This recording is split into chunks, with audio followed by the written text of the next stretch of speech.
And let us give a round of applause to our distinguished commencement speaker, offering wisdom and encouragement.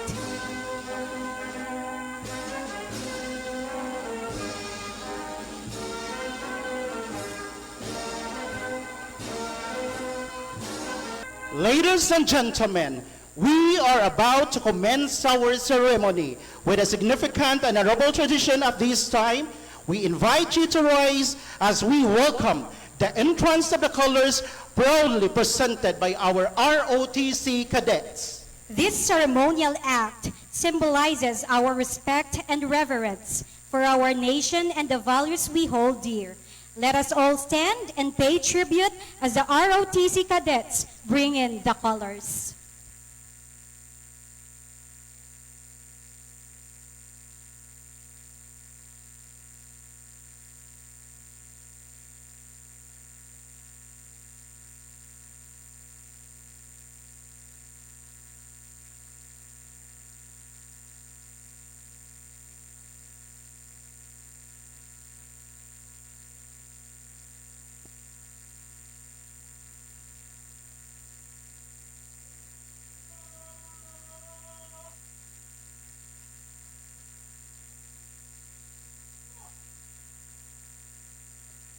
May I request everyone to please remain standing for the invocation to be led by Ms. Rialyn B. Pagya, faculty member of the Bachelor of Secondary Education Department, and please continue standing for the singing of National Anthem.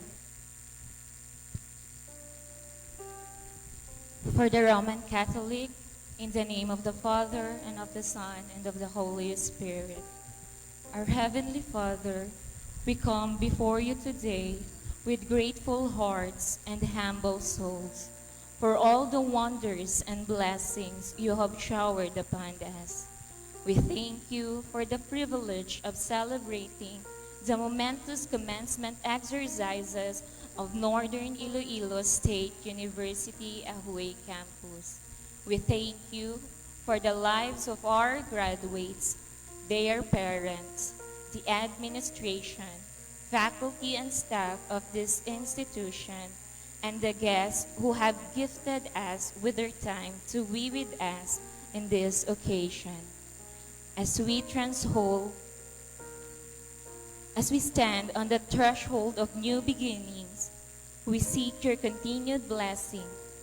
Bless these graduates who have worked diligently and with integrity to achieve their goals. Fill them with courage to face and rise above the challenges that may lay ahead. Wisdom to make sound decisions and compassion to serve others wholeheartedly.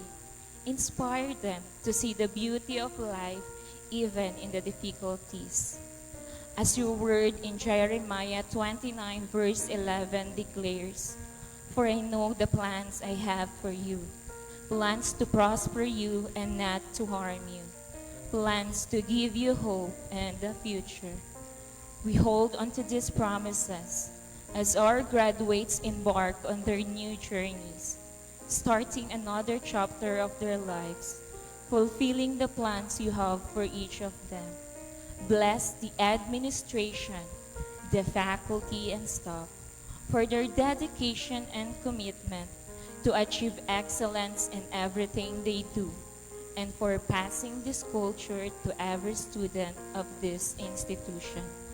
Grant them the fulfillment of seeing their efforts blossom in the lives of their students. Bless the parents and those who stood as parents, the families and friends who have provided unwavering support and encouragement for their love and sacrifices that made this day possible. Lord, we acknowledge that everything comes from you, our God who perfectly orchestrates every moment of our lives. We believe by heart that your great love for us endures forever. All the praises, awards, and accolades that our graduates will be receiving today are meant to be given back to you.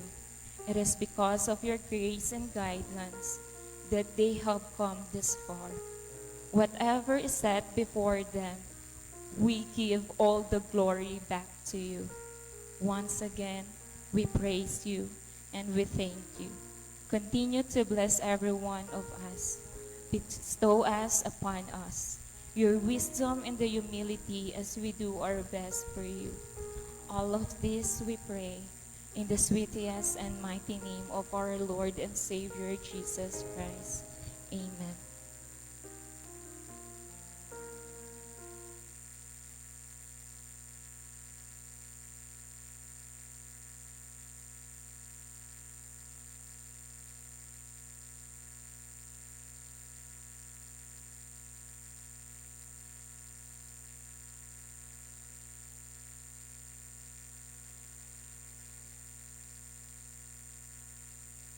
Mga kababayan, ang pambansang awit ng Pilipinas.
You now may be seated. This ceremony marks not just the culmination of 4 years of rigorous academic pursuit, but also the beginning of a new chapter filled with endless possibilities and opportunities. We celebrate the resilience, perseverance, and accomplishments of our graduates who have overcome challenges and surpassed expectations. As Jaina DeWalt once said, when we learn how to become resilient, we learn how to embrace the beautifully broad spectrum of the human experience. Indeed, today is a day of rejoicing, for it marks the conclusion of the educational journey and commencement of another more challenging as part of man's quest for a better life and future. Truly, this signifies the years of hard work in the relentless pursuit of knowledge, knowledge that will enable you, students, to embrace opportunities with clear vision and purpose. This is also a time to acknowledge the support and the guidance of families, friends, and mentors who have played the integral role in your journey. Welcome to the Commencement Exercises 2024 of the Northern Iloilo State University, Ahui Campus. To officially welcome us to today's commencement exercises, let us hear from Dr. Francis Gasapo, our campus administrator.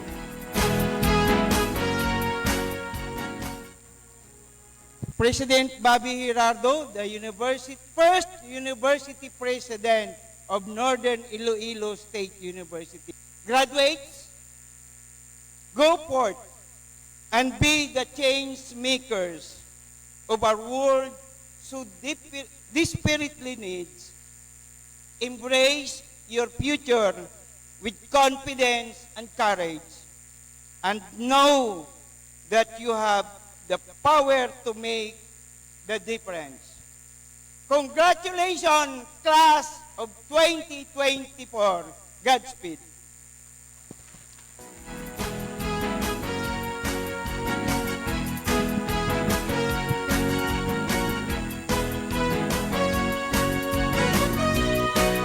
Thank you, Dr. Gasapo, for the warmest welcome. At this juncture, to introduce our esteemed commencement speaker, we may call on Dr. Luigi B. Banyas, faculty member of the Bachelor of Science in Hospitality Management.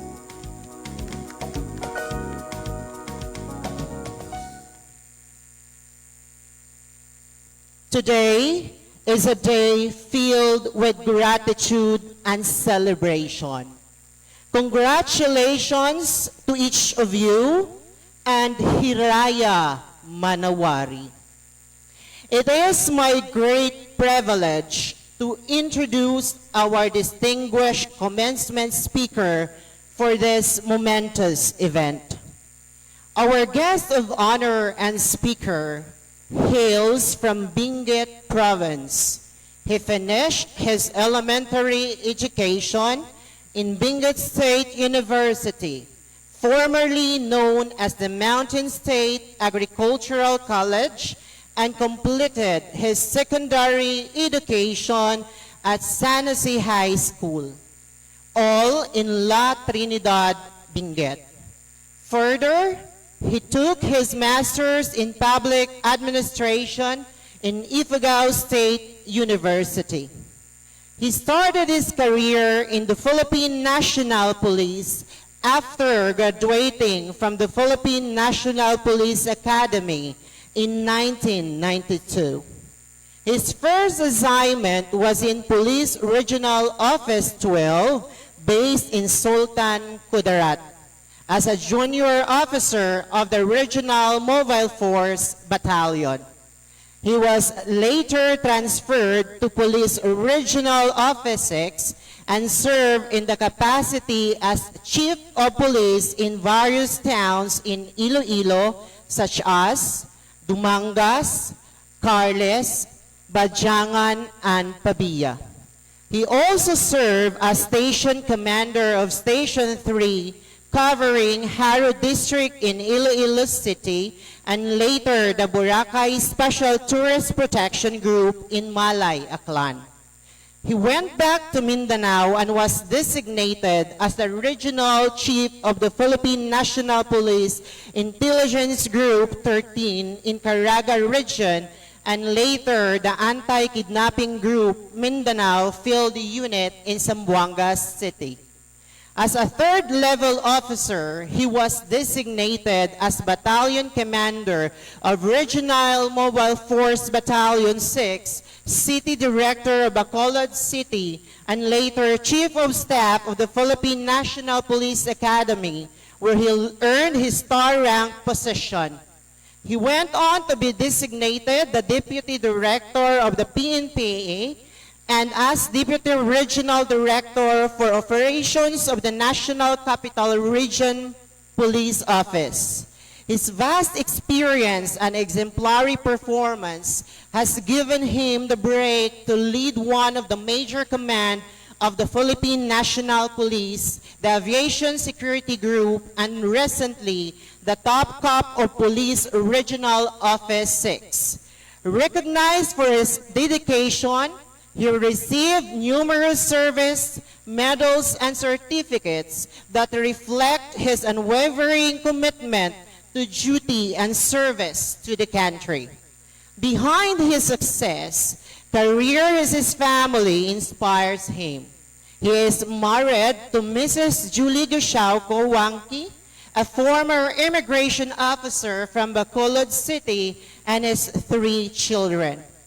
Ladies and gentlemen, let us all welcome the Regional Director of Police Regional Office 6, Police Brigadier Regional Jack Limpayos Wangki.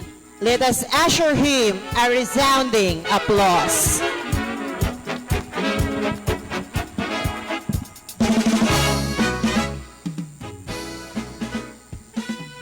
Thank you. Please take seats, everyone. Thank you for that very generous introduction.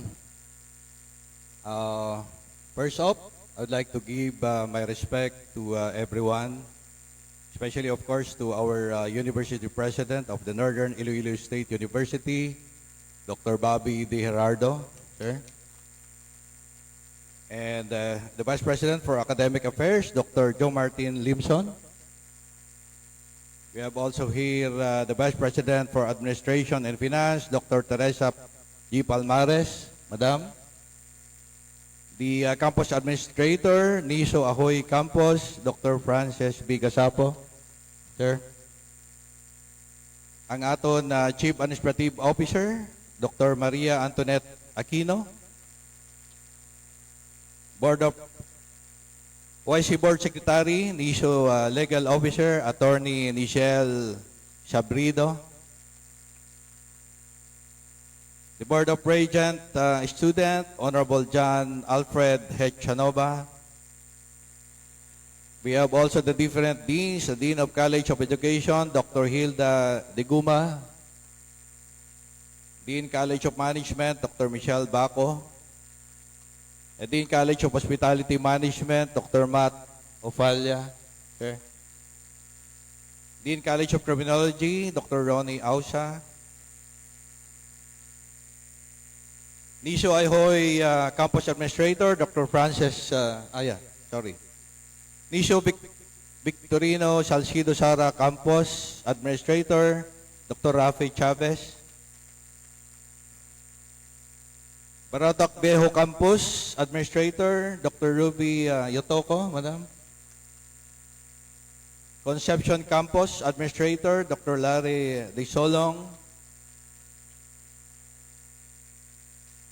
Lemery Campus Administrator, Dr. Lebny Bernardino Jr. Batad Campus Administrator, Dr. Bemenros Clarissa Samuel, Ma'am. We have Honorable Jet Rojas, our Municipal Mayor, ably represented by Attorney Nikki Joy Camanso, Ma'am.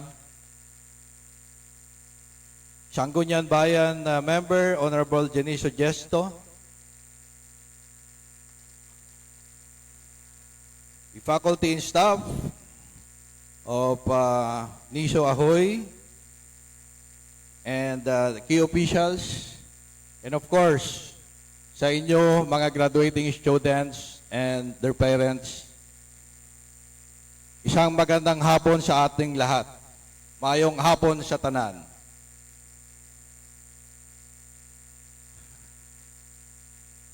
Before I dwell with my main message, I would like to convey my heartfelt thanks to the Northern Iloilo State University for inviting me to be your commencement speaker.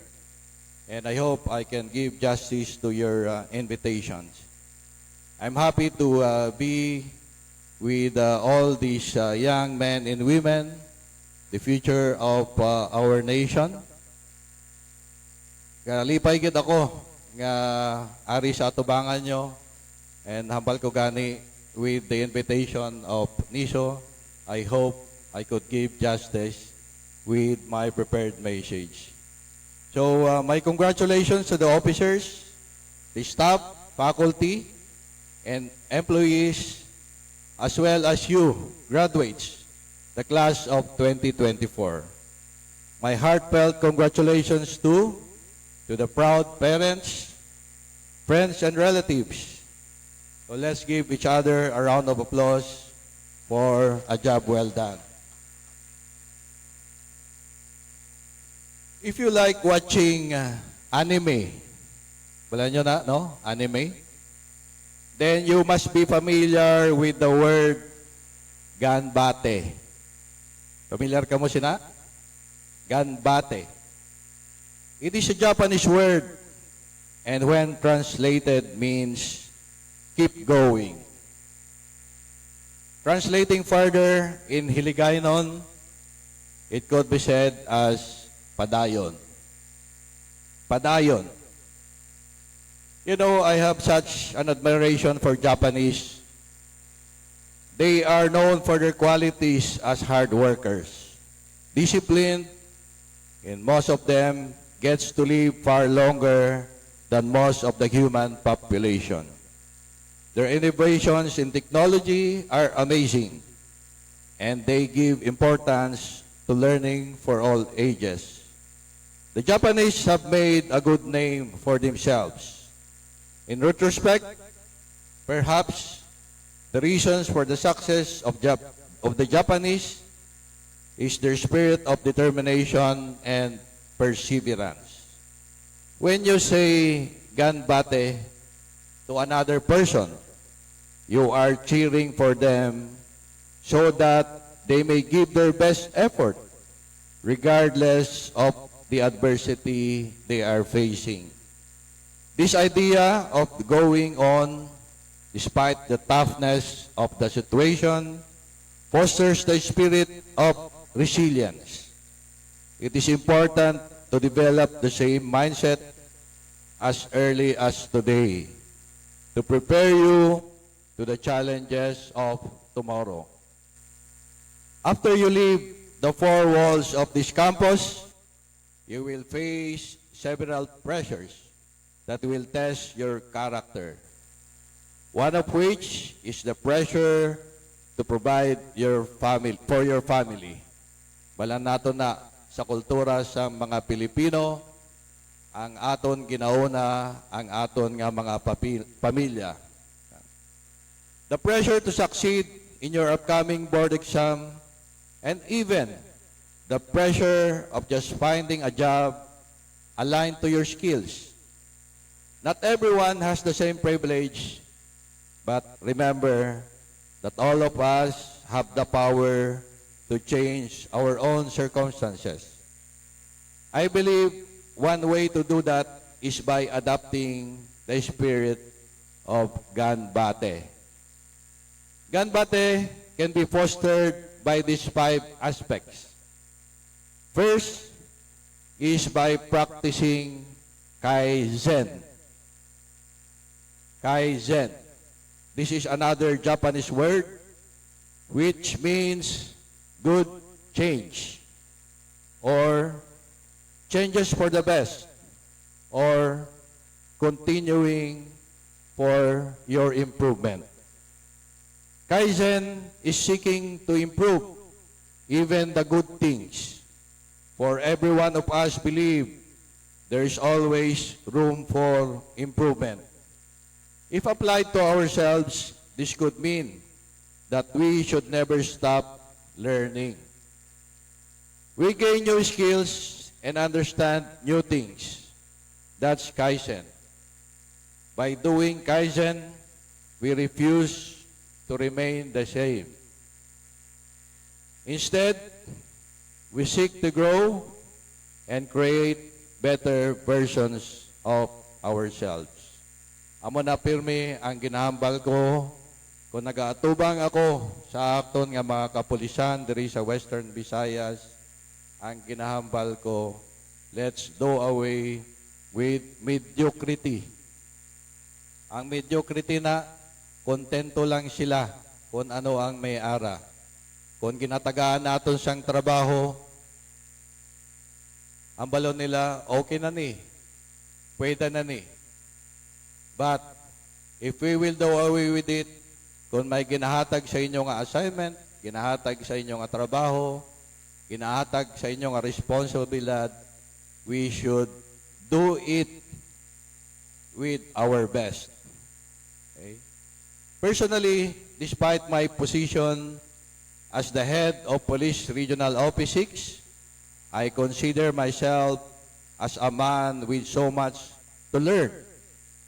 And I keep myself open to the lessons because we should not stop learning.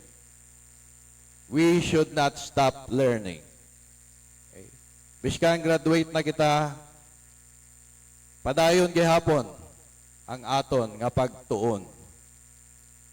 As the famous author Ernest Hemingway said, there is nothing noble in being superior to your fellow man. True nobility is being superior to your former self. Amo man, pirmi ang ginahambal ko sa aton mga kapulisan, ang inyong performance subong ang inyong performance subong should always be an improvement of tomorrow. Or ang inyong performance subong should always be an improvement of yesterday, I mean. The second aspect of Ganbati is embracing failure. They said that rainbows are only appreciated because of the rain. Just like the rain, our failures make our success brighter and more appreciated. Simply said, our failures are part of our learning process. The real world is tough and harsh, my dear graduates. If you failed once, do not be discouraged. Instead, use it as your motivation to keep going and try again. I know a young police officer who applied 8 times to be accepted in the Philippine National Police. That was immediately after finishing her college. And on her 9th try, he was all returning 30 that year. Manog disqualified na siya. Kay ang magsulod sa PNP, kinanglan, you will not be more than 30 of age. So with God's grace, she made the cut and was finally admitted. When asked what is her greatest takeaway from her failures, she said, "Never give up on your dreams." She embraced her failed attempts to join the PNP as her driving force. Each batch that she applied, she came back stronger and more patient than she was before. This leads us to the third aspect of Ganbate, having the discipline and consistency. The social media may fool us into thinking that success can happen in a blink of an eye. Ako, I was not able to reach this position. I was not able to reach this rank if I have not been consistent and I have not been persevering when I was students like you. Siguro mas maswerte pa kamo kung istoryahon ko ang akon nga naagyan as isa ka estudyante. Because I was once also a working student. Nga kung tempo na panagbayad sang tuition fee, ara ko sa principal's office. Kapangayo sang excuse slip nga hindi ako anay kabayad para lang maka-exam. Kung bothered ka nga wala ka sang pang tuition. So affected ang imo nga pag-eskwela. But then I persevered. And I think with that experience and with that attitude which gave me in my position right now. Having the discipline and consistency. Success isn't built overnight. Parehas ang hambal ko sa akong experience. And I could also cite the example of Heidelin Diaz, Kilala niyo naman na sino na? Ang aton nga first Olympic medalist. She started her weightlifting journey way back in 2007. But it was not until 2020 in the Summer Olympics that she snatched the coveted gold medal. It was almost 13 years of showing up every day for training and practice. Her win at the Olympics is a clear demonstration of how correct, consistent effort can lead to positive results. Discipline and consistency are related to the first aspect I mentioned earlier. It talks about growth and effort we put into something if we want to achieve it. It requires hard work, sometimes a little tears, and a lot of sweat. But I swear, in the end, whatever it is you are working on, it will definitely be worth it. The fourth aspect is finding your purpose. Finding your purpose. One time, I was listening to one pastor, and he said, there is worse than being dead. There is worse than being dead. And what is that? He said, living a life without a purpose. There is nothing worse than living a life without a purpose. Okay? So right now, finding your purpose might still be vague to some because it can be clouded with what you want. But as early as today, I want you to think about your aspirations and align it with your passion. This can easily be answered by the question, para saan at kanino ka ba bumabangon? Is it for your family? For your career? For me, I wake up every day for public service. I have known a long time ago that my purpose is to serve my country. So I am devoting my life for it. The legacy that I am leaving in my more than 3 decades of police service is that I have done my best in keeping the communities I have worked with safe, peaceful, and orderly. You have your whole life to figure out your purpose. But finding your purpose, you also learn to define your happiness. Finding your purpose is also best found in prayers. Prayers, mga iho, mga iha.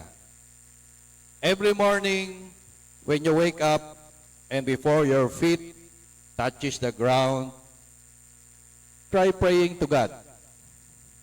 Thank Him for the day and ask for guidance to lead your way. When you do this every morning, sooner as He guides you, you shall be finding your purpose. The fifth and the last aspect is practicing gratitude. The concept of Ganbate is fully appreciated by bringing positivity in our lives. Focusing on our small success and little progress can have significant impact in our well-being. The more grateful we are, the more beauty we see. So every time, always say the word or the magic word, thank you. By saying only the positive, we move forward fast because we have no time to think about things that are holding us back. Again, Ganbate, or if translated in Hiligaynon, padayon. When said to us, it makes us unstoppable individuals. It motivates us to keep going because someone is believing in us. So now, my dear graduates, tap the person at your right. Kaghambalan nyo, padayon agad. Okay, padayon agad. And now, tap the person at your left and tell him or her the same. Padayon agad. Padayon gid. Okay. Thank you. Imagine improving every day. Embracing failure, having the discipline and the consistency in pursuing your goals. Knowing your purpose and practicing gratitude.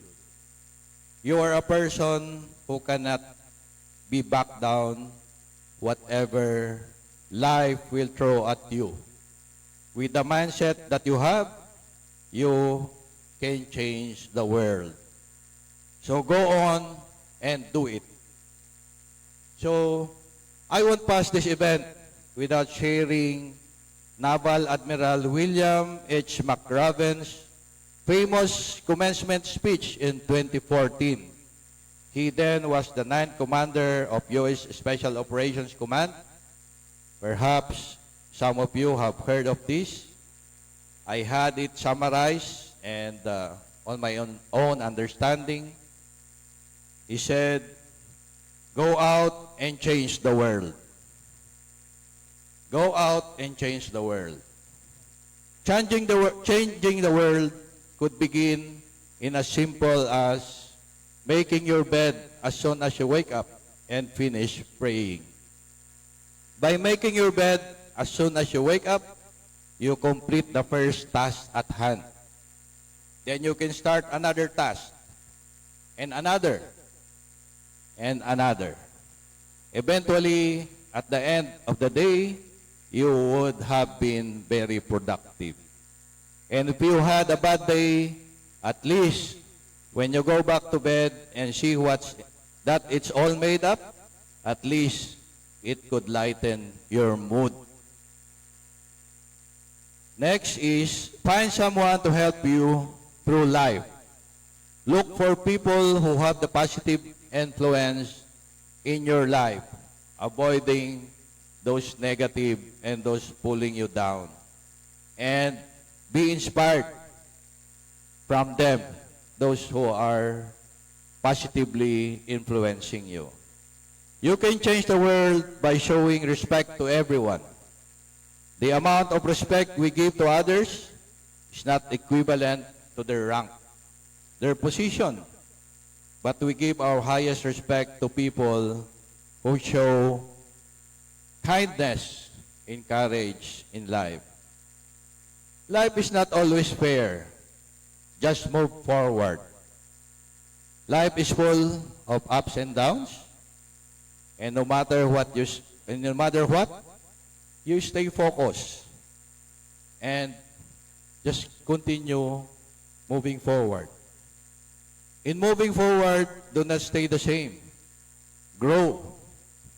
Grow wherever you are planted. Do not be afraid of failure. I mentioned this earlier. Embrace failure as part of the process of growing. It's gonna hurt, but it will be worth it. Remember Thomas Edison. Okay. Kung ano ka, damo siya nag-fail, at the end of the day, nag-succeed man siya, and that brings to the the creation sang aton nga light or ang aton nga bumbilya, di ba? Take risk and face the challenges with courage. Never be afraid to take risks. Okay? All successful businessmen have taken the risk before they become one. No? Kalabanan dira, halos maputo na, madula na ang iyang kapital. Okay? But, upod na sa risk. Do not be afraid to take risk. Just give your best in everything. At the end, even if you fail, at least you have tried your best and you have learned how to fail. Next time around, it will be successful. If you want to change the world, never lose hope. Hope makes us hold on. Hope keeps us going. Never ever lose the hope so that you can overcome the problems. When hope seems to slip from you, do not forget to pray. It never fails us to give hope. Most importantly, and the last thing that I want to say to you, don't ever quit. Quitters never see the end of the line. If you quit as early as you have just begun, you will have no story to tell. Just keep moving forward. Even small progress is still progress. So class 2024, this is your time to write your own story. Change the world with the mindset of never giving up and just moving forward. The world waits for you. Again, my congratulations, graduates of class 2024. Good luck, God bless, and Ganbate.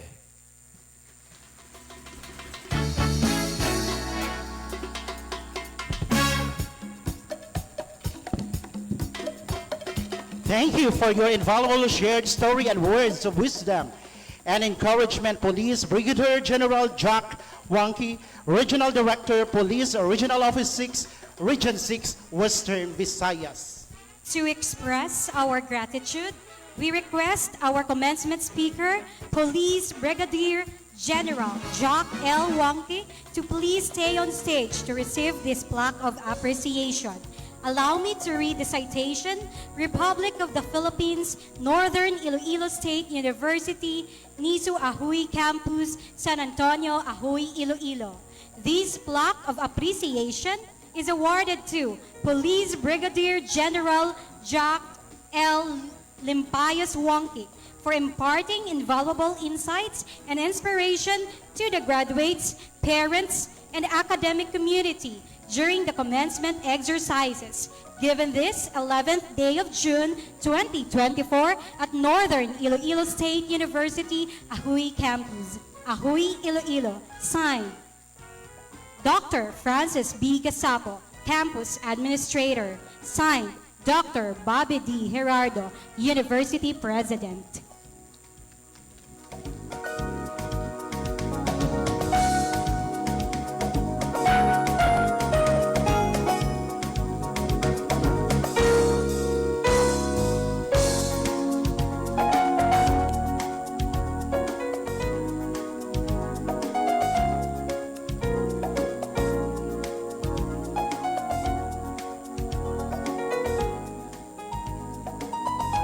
Thank you very much, Dr. Bobby Gerardo, Dr. Gasapo, Dr. Palmares, Dr. Limson.